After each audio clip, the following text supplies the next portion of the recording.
लेना चाहिए। अभी देश परेशान है कोरोना से, लाइन ऑफ कंट्रोल पे झमेला चल रहा है चाइना से, इधर नेपाल तैयार बैठा है, उधर पाकिस्तान है।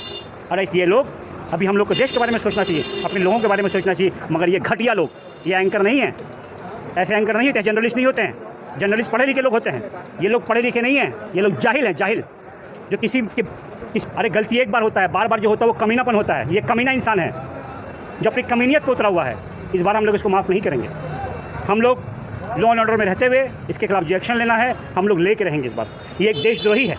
इस वक्त जब पूरा मुल्क कोरोना वायरस के चपेट में है, लोग परेशान हैं, खाने के लिए परेशान है। ये हिंदू मुसलमान कराना चाहता है, ये लोगों को लड़वाना चाहता है। निहायत ही घटिया किस्म का इंसान है ये। ऐसे कि किसी के बारे में जाने, पढ़े, सुने, कुछ भी बोल देते हैं। आपके बाप का राज है, बेवकूफ़ी वाली हरकत करते हैं।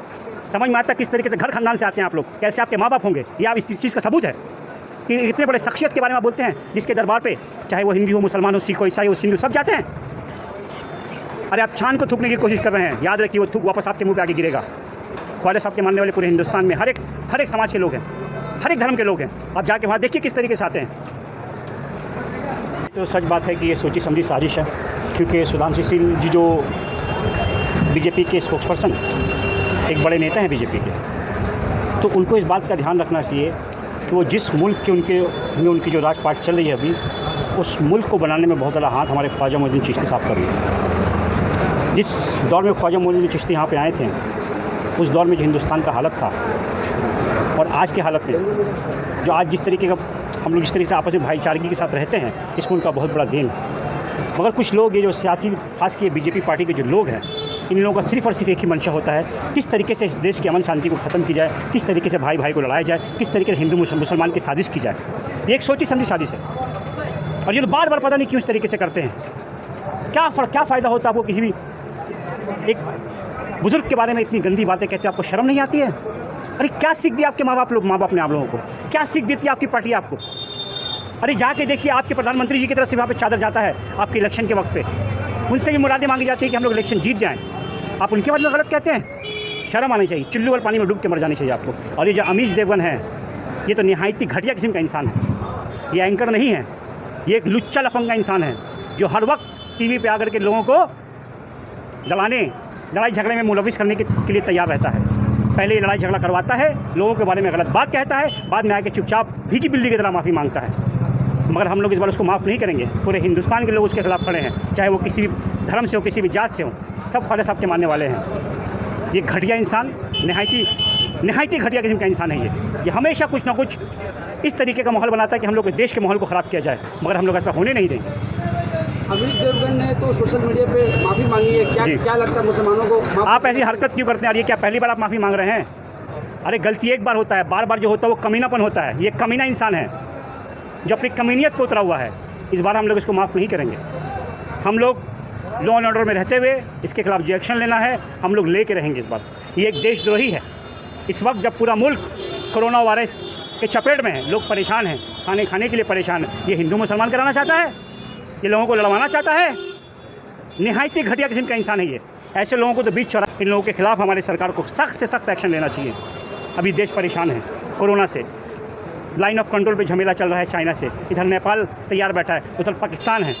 और ये लोग, अभी हम लोग को देश के बारे में सोचना चाहिए, अपने लोगों के बारे में सोचना चाहिए, मगर ये घटिया लोग, ये एंकर नहीं हैं, ऐसे एंकर नहीं होते हैं, जर्नलिस्ट नहीं होते हैं। जर्नलिस्ट पढ़े लिखे लोग होते हैं, ये लोग पढ़े लिखे नहीं हैं, ये लोग जाहिल हैं, जाहिल। जो किसी के बारे में जाने, पढ़े, सुने, कुछ भी बोल देते हैं। आपके बाप का राज है, बेवकूफ़ी वाली हरकत करते हैं। समझ में आता है किस तरीके से घर खानदान से आते हैं आप लोग, कैसे आपके माँ बाप होंगे। ये आप इस चीज़ का सबूत है कि इतने बड़े शख्सियत के बारे में आप बोलते हैं जिसके दरबार पे चाहे वो हिंदी हो, मुसलमान हो, सिख हो, ईसाई हो, सिंधु, सब जाते हैं। अरे आप छान को थूकने की कोशिश कर रहे हैं, याद रखिए वो थूक वापस आपके मुंह पे आके गिरेगा। ख्वाजा साहब के मानने वाले पूरे हिंदुस्तान में हर एक समाज के लोग हैं, हर एक धर्म के लोग हैं। आप जाके वहाँ देखिए किस तरीके से आते हैं। मेरी ये रिक्वेस्ट हमारी सरकार से कि आपके जो प्रवक्ता वहाँ मौजूद थे, सुधांशु सिंह जी, और उसके साथ साथ अमीश देवगन और जो भी लोग वहाँ थे, सबके खिलाफ सख्त कार्रवाई कीजिए, क्योंकि ये लोग देश में नफरत फैला रहे हैं। उन्होंने माफ़ी भी मांगी है, पहली बार माफ़ी मांगी है उन्होंने। आप ही बता दीजिए मुझे, क्या ये पहला माफ़ी है जो उन्होंने मांगा है? इससे पहले भी वो टिच्ची हरकत कर चुके हैं। बार बार जो माफ़ी गलत काम करता है वो गलती से नहीं होता है, वो जानबूझ के होता है। उसे कमीनापन कहते हैं, और ये कमीना इंसान है, घटिया इंसान है, अहमक इंसान है। इससे पहले हिंदुस्तान के लोग अपने आप में ना हो, मैं यहाँ की सरकार से रिक्वेस्ट करता हूँ कि आप उसके खिलाफ सख्त से एक्शन लीजिए। और ये जो इन्होंने कहा है, इससे हम लोगों के दिल को बहुत ठेस पहुँची है, पूरे हर एक समाज के लोगों को ठेस पहुँची है।